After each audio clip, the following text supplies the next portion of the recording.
Hey guys, you're welcome to this story time video, and this video today is on the worst date I have ever been to.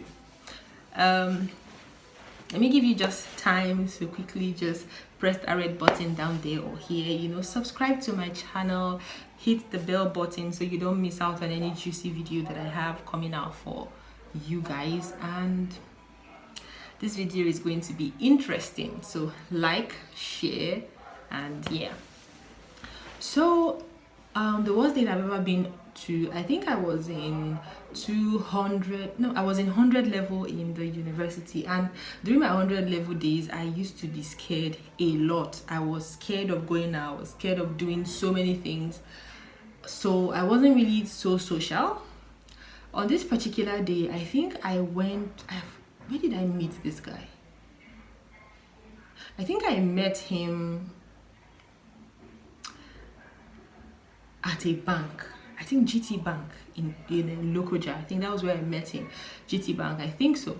So when I met him, he asked for my number and I gave him my number, and he kept on calling and calling and calling that day that he wanted to see me, blah blah blah blah. He wanted to see me, this, that.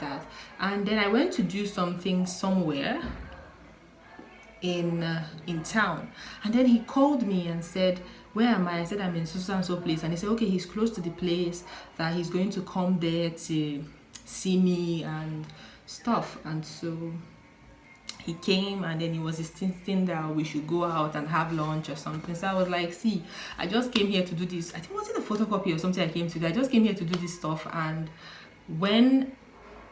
I'm going back to school, so I don't have time to go for lunch and all of that. He said, okay, what about dinner? I should please go out to dinner with him. And so I said, okay, if I'm going to go out to dinner, go with you to dinner, I would definitely have to come with somebody else. I can't come alone. I don't know you, you are a stranger and all of that. And so he said, okay, fine. I thought he was going to say no, because I said, fine, no problem, but I should bring my friend along later that evening. And from the way he was looking, I think he should be around 30 something, so there's no how he wouldn't be married, and if he wasn't, then so I went to the hostel and I told my friend about him, and I'm like, do you think we should go? And so she said, why? It's not going to hurt us, let's just go out on the date and see how it's going to go. And so she said, okay, she'll come with me. And my friend is enjoyment minister. Like, anywhere there's enjoyment, just call her. She was my roommate then. She was my partner in crime. There was nothing or nowhere I was going that she doesn't go with me. So she was like, okay, let's go together. So when evening came, he was like, did you come and pick me from school? I said no, because my school was like a small community. The school I attended is like a small community of people, and we weren't really much. In my department, my level, we were just 24 then, so we weren't really much. And in the hostel where I was staying, the security was tight.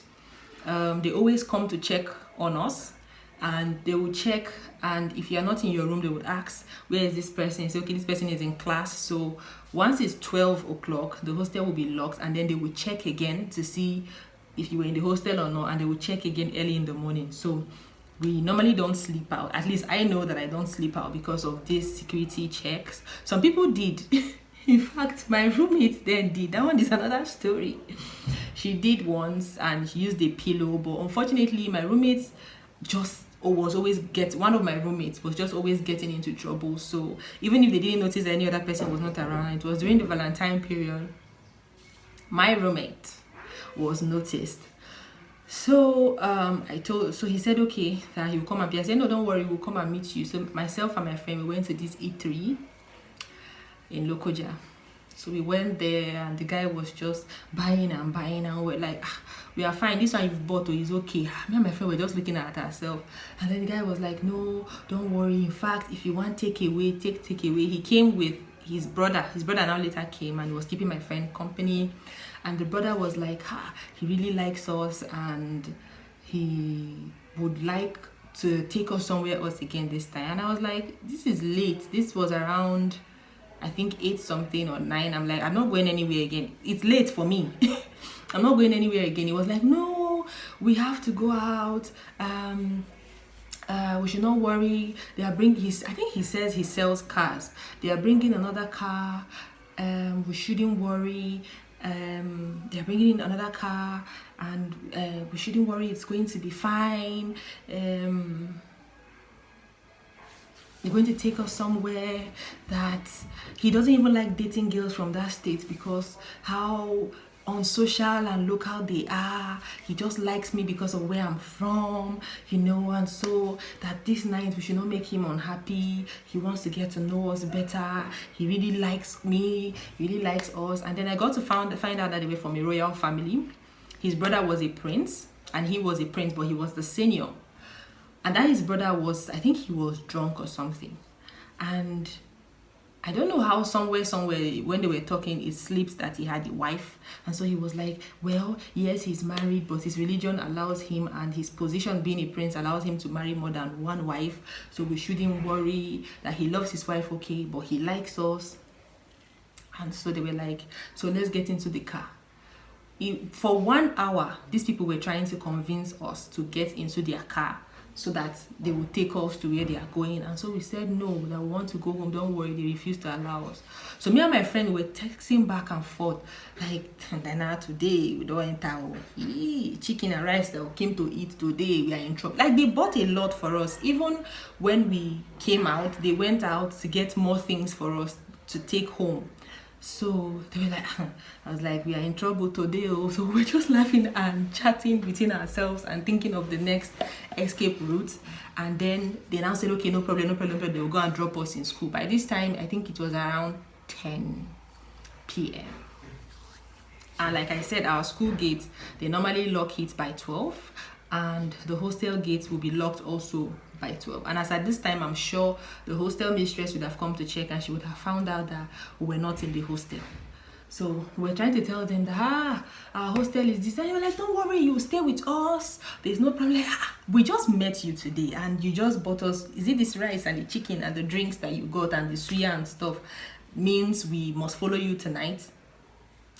So we went. So when we they now said we should not worry, they'll drop us at school because it was already late. We didn't like us to take public transport and stuff.